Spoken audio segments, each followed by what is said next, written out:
Welcome to Positive Atheism English channel. Today I am going to present you the book Thoughts of Periyar compiled by Dr. K. Veeramani. Fifth part of the genesis of my self-respect movement. The philosophy of the self-respect movement is known to the world. The cause and effect theory is accepted by the wise world. The human being seeks the reason for everything. He has begun to conduct research of nature. A life with ignorance is considered as a slave's life. This is the doctrine of self-respect movement.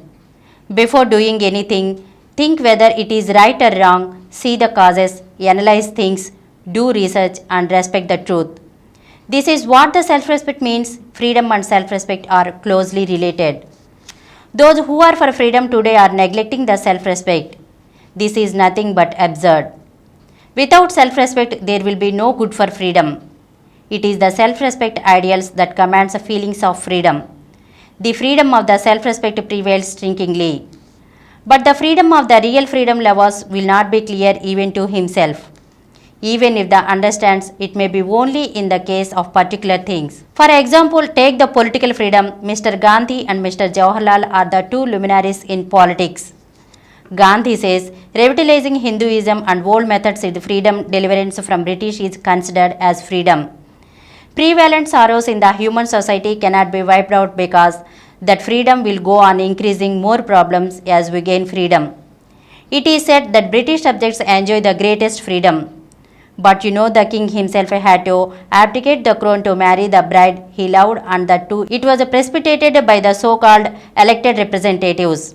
If it is so, do you believe that there will be any self-respect in the freedom of Gandhi or Nehru? Do you think the British king would have forfeited the right to marry if there was a self-respect with freedom? There is nothing so precious to man in life as self-respect.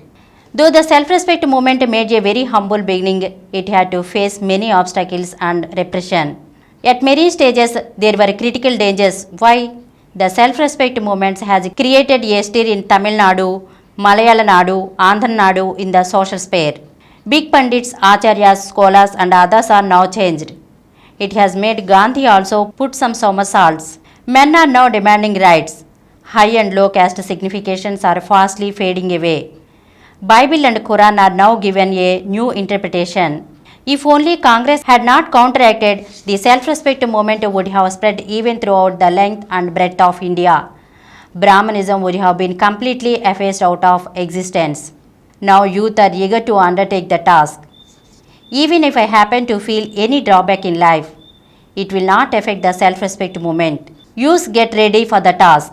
Thank you. For more videos, please subscribe to this channel Positive Atheism and activate the bell icon.